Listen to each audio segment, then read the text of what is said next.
Welcome to Zips Nation Insider. This week, my name is Jacob Farrar, your host. We have Grant Bogdan.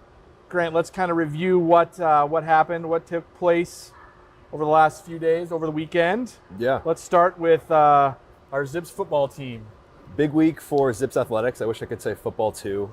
Fortunately, dropped that one to, who did we play? Buffalo is who we played. 30 You're already trying to put that out right, in your memory. right. 30-41 was the final score there. Got off to a hot start. That first drive really was eye-opening. I mean, quick score, 7-0. Got up quick, and then things kind of got out of hand. I think we're just really looking for them to play a complete game. You know, we got the first quarter. That first drive was great. And then that fourth quarter really had a good chance to come back there. Just couldn't get it done. I think 3 or 4 turnovers, all right in a row. Sure. It's really hard to get over that hump and come back. But I think if you're looking at the offensive stats, 4 touchdowns, 452 total yards. I mean, on paper, it was a great game, but obviously the outcome was not what we wanted. No. Good crowd into it until kind of just got away. It got away. Yeah. That muff punt at the end kind of just took That the wind out of the sails. All right, let's zip soccer.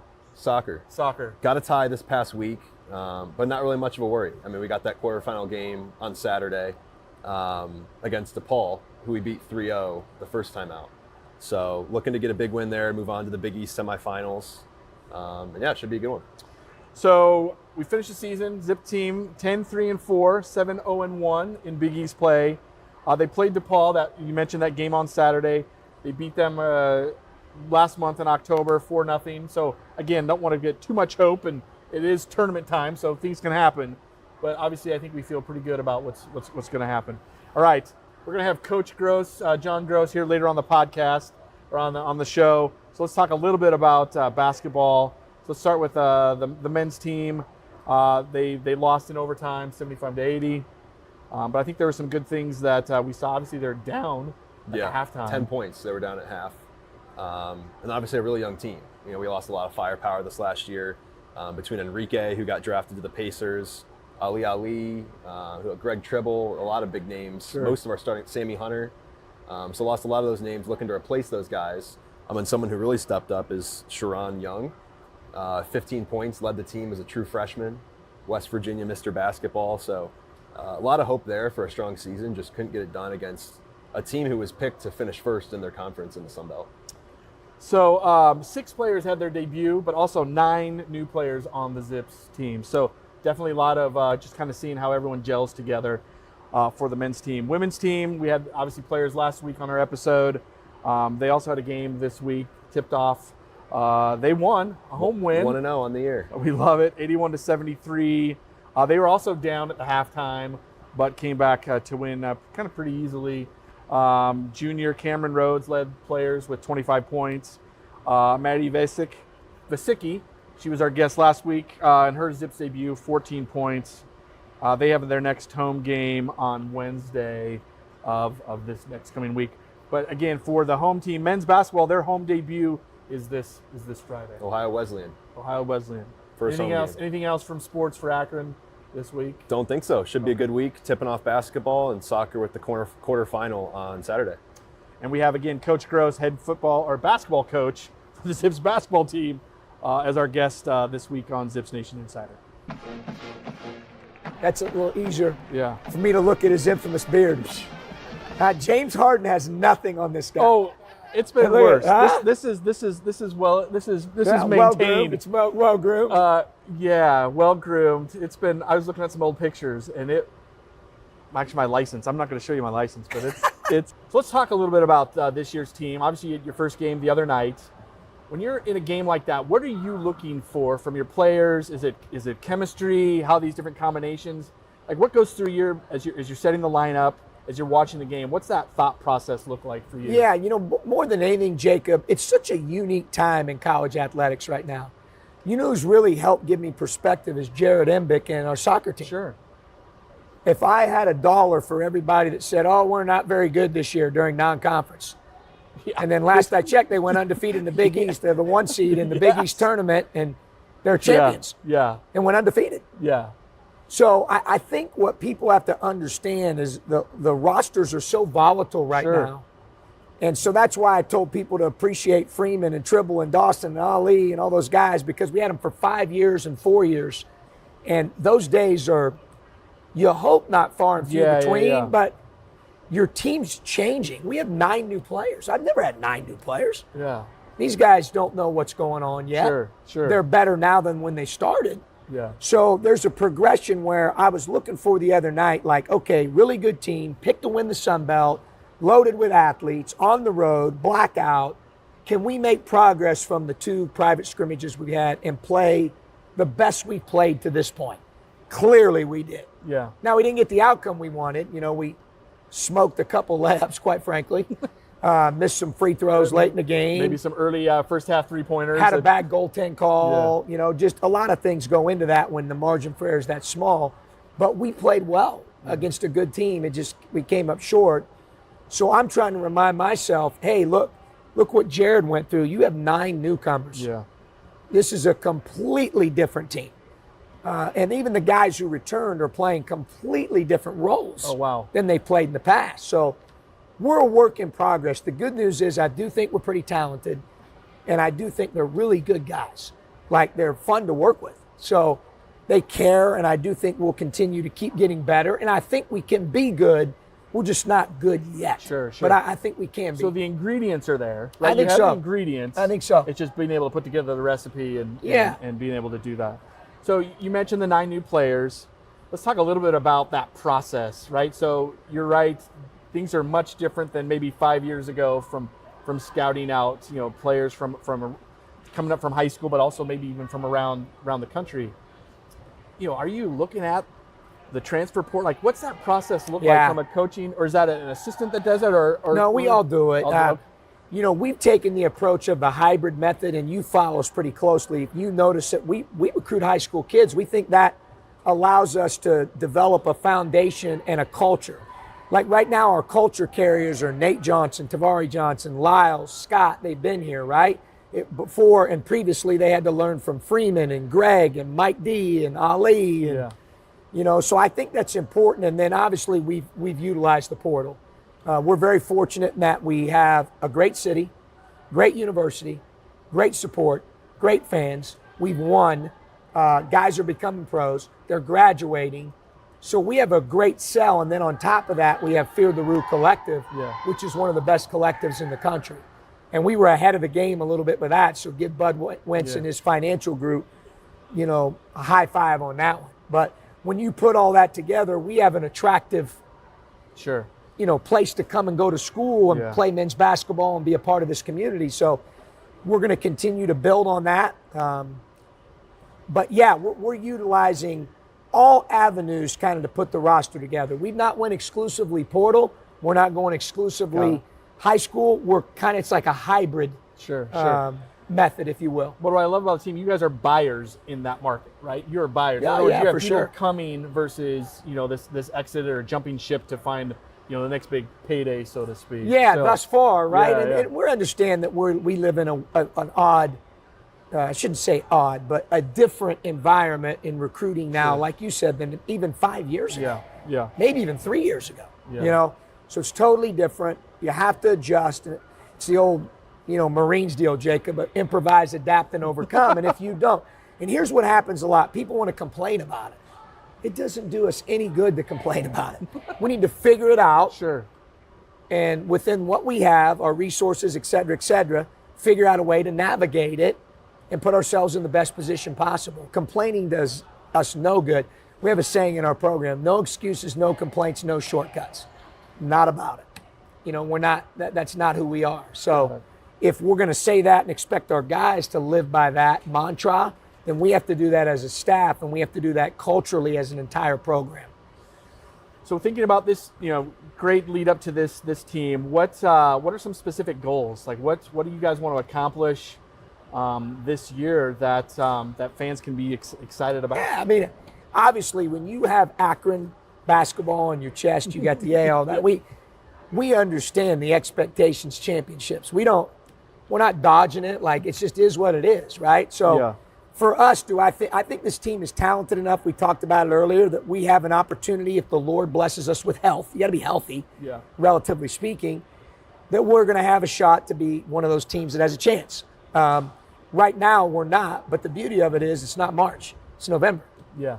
So, and we're going to play a good enough schedule in non-conference that we're going to be tested and exposed, which ultimately is going to make us uncomfortable, which ultimately makes us better. Got it. And so that's kind of, where we're at right now. But there isn't a year here where we don't, where we try to dodge the expectation of, winning in March or competing for championship or championships. Like, we embrace that here. It's part of the DNA now. Yeah, it's just, it is what it is. Yeah, yeah. And with that kind of preseason, you go on these trips, these overseas, so to speak, tournaments, these holiday tournaments. Obviously, there's the play on the court, but how does that help kind of gel the team, especially with 9 new players? Right, you got 9 people that you're trying to learn everyone's names, where they're from. Also, you have an international team. I mean, you've had international teams. Yeah, for sure. Have one now. So how do these tournaments help, not just on the court, but also just kind of the camaraderie and gelling, especially with 9 It's new huge. players? We took our retreat. We take that. That certainly helps. It's big. And you want to talk about support in Zips Nation, but all the people that stepped up and helped us go to Puerto Rico last year. That really helped what you're talking about. Yeah, it helps the basketball. You get the 10 extra practices.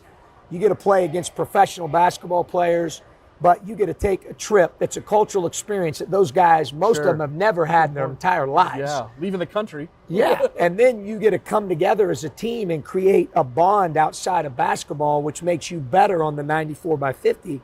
So I can't thank those people enough. We had several people step up and help us, and that's a trip you can take once every 4 years. And then, like you've alluded to, we've taken some of these trips, like last year it was the Caymans, where we went to these exempt tournaments.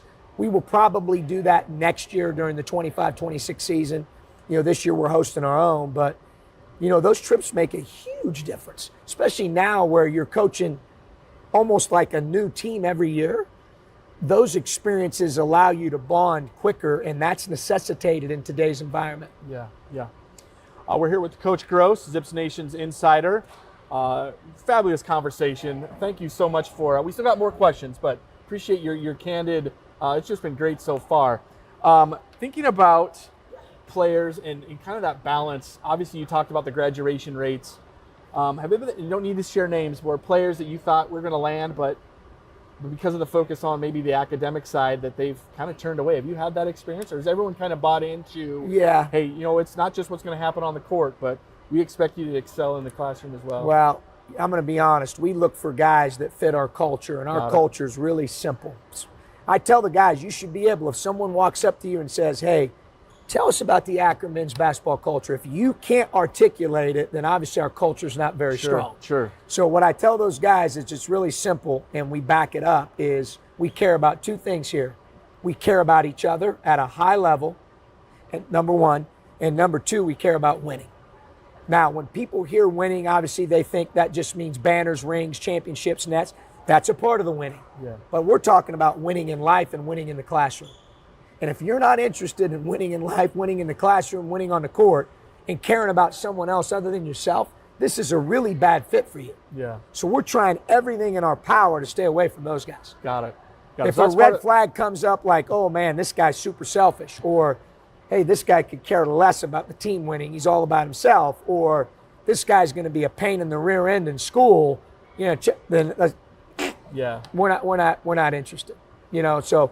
And what's interesting is, in my younger days, when I first started as a head coach, I always tell people this. I felt like I got talent drunk. Hey, Jacob's long and athletic. Okay, he's got issue A, B, C, and D. Well, we'll change that. We'll fix that.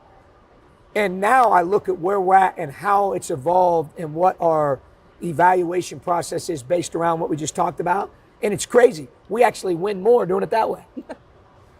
So I think for us, we feel comfortable with that, which is why I told you earlier, I think this talented team has a chance. Like, we have good dudes. It's a blessing to come to work with our guys every day, because it starts in the recruiting process. Sure. And give a lot of credit, honestly, like in most cases, to a parent or their parents or some type of adult influence before they got here, where they have some type of established habits that we can build upon.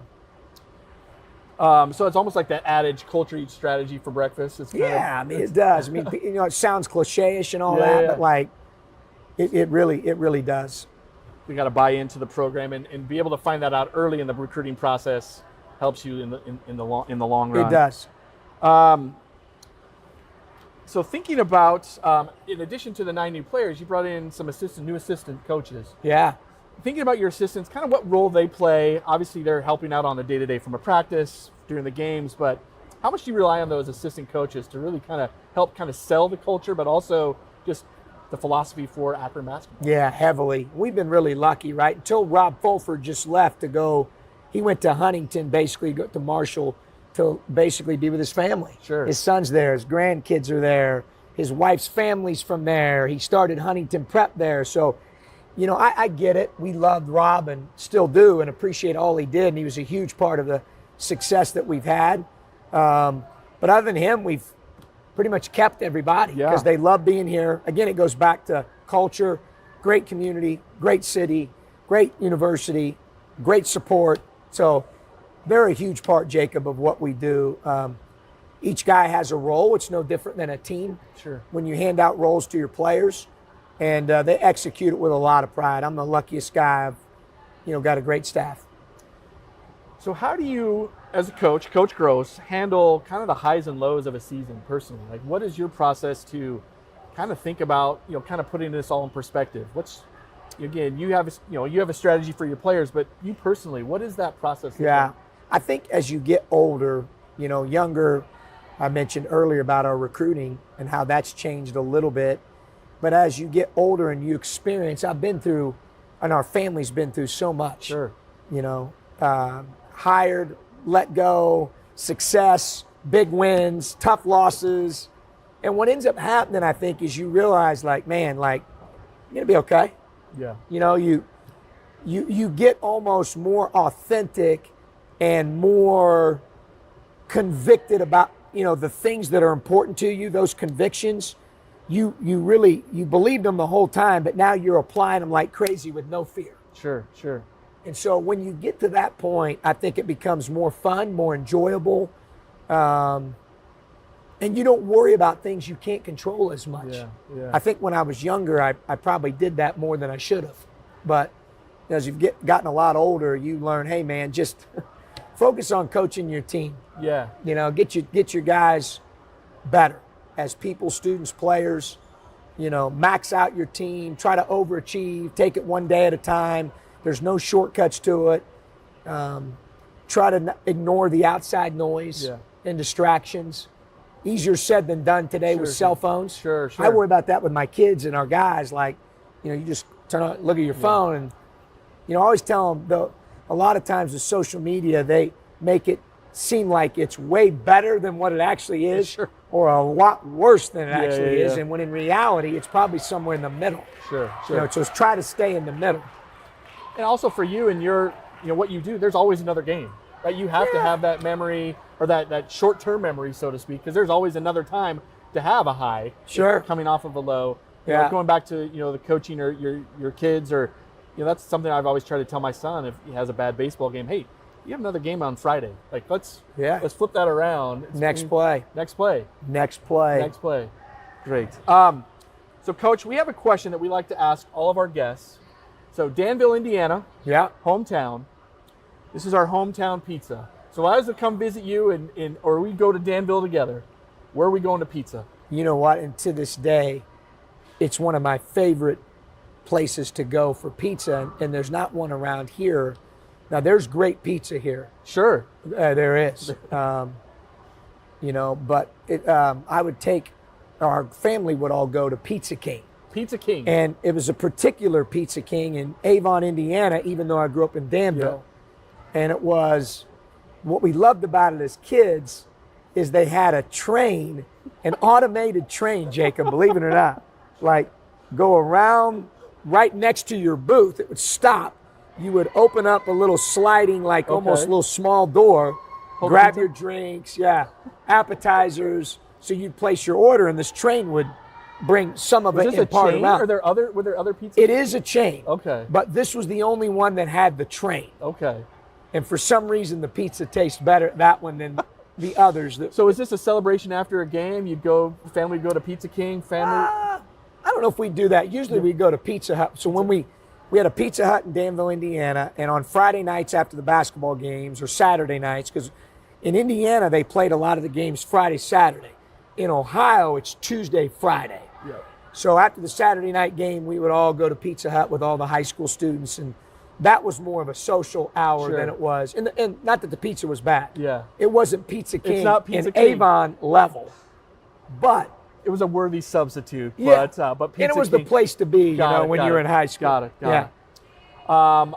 One other thing we like to do is pre-game superstitions. Are there things that you have to do that if you don't do these, something's going to happen, or do you try to avoid? Like, what would you have? I have a routine. You have right? a routine? On game day, and a lot of it depends on the tip time. Okay. And not just on game days, but anyone that knows me, I always tell people there's only a few women in my life: my wife, my sister, my daughter, and the Starbucks baristas. Starbucks. My mother, but the Starbucks baristas are in there. I love them. Okay. And so I get coffee there every morning Okay. in Fairlawn, off market. Sure, I know. And a lot of my buddies that come to the games now are season ticket holders. Yeah. I call them my Starbucks crew. Sure. So the day definitely has to start with that. So I'm sensing, Starbucks, and then if we want to see Coach Groce, the other place to go is sandwich place here in town. Diamond Deli. Diamond Deli. Awesome spot. That is, at lunchtime. Big time spot. Yeah, gonna Chad, Brett, Chuck, all the guys down there. Those guys are awesome. So is that part of the pregame? I mean, is that just part of the No, ritual? I don't do that on game day. Okay. But I love going. So what our routine is with that, and it starts when the season starts, so it starts this week actually, Yeah. okay, is I'll take a class of guys, senior, juniors, sophomores, freshmen, down there for a lunch. And so you probably heard that because they asked me when that class was leaving, what were you going to miss the most about it? Sure. And I said, taking them to Diamond Deli. Taking them to Diamond Deli. Because usually when we're down at Diamond Deli, we're not talking about basketball. Yeah. And people are looking over at our booth like, those guys are having too much fun over there, laughing and joking We around. should be more serious. They got Kent coming up. Yeah. So those were some special times, and hopefully will continue to be. But after the Starbucks, sometimes I'll eat breakfast or a brunch with my wife and or daughter. When I used to take my daughter when we were in Champaign, she was young. My routine was me and her. And she was young, and she gets the biggest kick out of this today. She would steal Dad's eggs and bacon. So that was like a big deal to my daughter at that time. But sometimes I'll do that depending on the tip time. I'll watch a certain edit that I have made of late game situations or whatever as like a refresher before the tip. And then I take an afternoon power nap. Okay. 20 minutes on my couch in my office. And that's at what point? You may be the first person I've told that to. Well, I hope I don't jinx anything. Yeah, I hope no, this is So what point in so your tip time is certain? Like where is that? Hour and a half before, 2 hours? Like where? No, it's earlier than that. Pre-game meal. I'll usually eat pre-game meal about 3.5 hours before. I usually work out right before the pre-game meal. So I'll go for a run. I love to go outside. I've seen you doing a run. You've done them in here Yeah, sometimes. in here, sometimes outside, depending on the weather. Then eat pre-game meal. Then we have chapel, optional chapel. Okay. I go to that, and then I usually shut it down for about 20 minutes.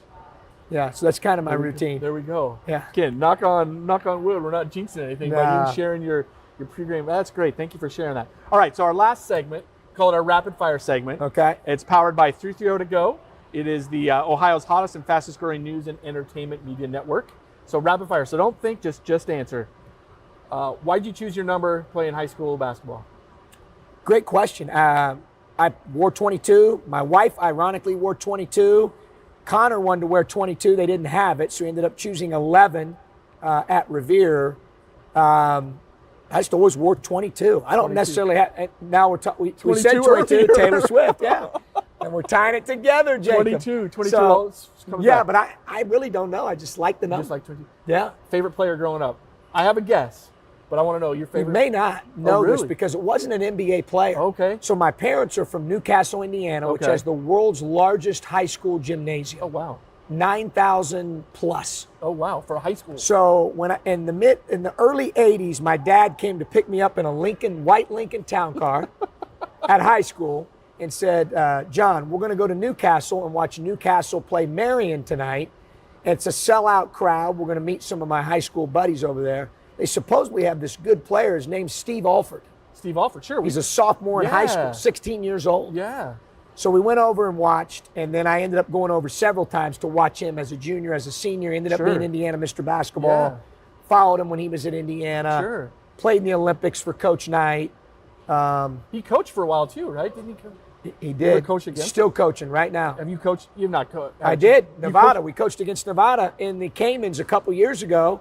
Came down to the very end, Wow. and they beat us. How And it was was a that? cool moment because my father was on the trip Okay. from Newcastle. Steve played at Newcastle. We saw Steve. And actually, when my father passed, Steve sent me a text. Oh, my goodness. I was cleaning out my father's home with Newcastle Trojans was their nickname, basketball programs from the 50s and 60s. And so I took a picture on my phone of it and sent it to Steve, who had my just goodness. texted me. He said, sorry to hear about your father. Yeah. And I said, Steve, you're not going to believe what I'm looking at right now. He goes, how about that? So You know, 22 was from, that was his number? Was that? It was not his Okay, number. okay. I just picked that number. Got it. My But he was your wife, favorite- that's right, ironically, sorry. unbeknownst to me, because So I that's didn't your- know her in high school, Yeah. she wore 22. But that was your favorite player growing up with Steve with Alford. Steve Alford, who wore 12. So I was thinking it was going to be Larry Bird, Indiana. I was thinking You were maybe that thinking was, Larry. Yeah, Yeah. but My Steve- favorite pro by far, and it's because of the mind, like I love Kobe Bryant. Okay. It was a sad day. I'll never Sure. forget. In fact, I was standing about where we're sitting right now, just a few feet, working out cheese and banks. Okay. Your kid loves. Sure. Out here, and someone came running out of the locker room and said, hey, Kobe Bryant and his daughter have passed in a helicopter crash. goodness. And I'm thinking they supported by TMZ, and I'm like, that can't be right. Yeah. And unfortunately it was. That was a sad day. Because I love, and I gave my kids his Wizenard series books, which I think teaches a lot of the values that we're about here with our program, that our family's about. And I just love listening to anything that he said, did, just his mindset. He was just different. Tom Brady's also the same Sure. way for me. I enjoy listening to The Man in the Arena, Okay, which yeah, was yeah. an ESPN like documentary Sure, series, sure. unbelievable series about how the great ones think. Sure. Last rapid fire. What was your first car? A 1966 red Ford Mustang. Red Ford Mustang. And again, my 66? father, we're talking about my father a lot, so this is awesome. But my dad helped me basically refurbish it. Now, you're looking at me saying, you must know how to change the oil, refurbish car. I have no clue whatsoever. Still don't to this day, but my dad did. And so I look back at those memories very fondly. We basically replaced the transmission in that car. We redid the interior, refurbished, renovated, whatever you want to call it, the entire thing. And it was a manual or stick shift. Oh, wow. So my dad had to try to, he did teach me how to drive a stick shift, obviously, so I could drive that first go. car. There we go. Well, thank you, Coach. Appreciate it. No, this has been awesome. No, thank you so much for your time. We've had Coach Groce here on Zips Nation Insider. Looking forward to the game, first home game of the season coming up this week. Got to get people out. People out. And it's a championship banner unveiling night, ring night, a special night, and we'll honor, obviously, the guys on the team that were Sure. part of last year's championship. And we'll also have a special mentioning, obviously, of the players who are no longer here with us, either left or graduated, or in Reek's case, playing for the Pacers. How often are you able to keep in contact with him? Are you able Yeah, to? I talked to him quite a bit. Yeah, quite a bit. Yeah, we got to have you back because I have a bunch of questions about his experience here. So we need to have Yeah, a we'll part, tell that have a story. part That's two. an amazing Have a part two. Part at two some to the point. podcast. That could take up the whole podcast. Oh, I can imagine. That story's incredible. Yeah, I think it is definitely one. Whereas I've shared a little bit, everyone's like, "Just really? This is a true Yeah, story." it's incredible. It's crazy. So, all right, thanks, Coach. Good Thank luck. you. Good luck. Appreciate you. No Thanks. problem.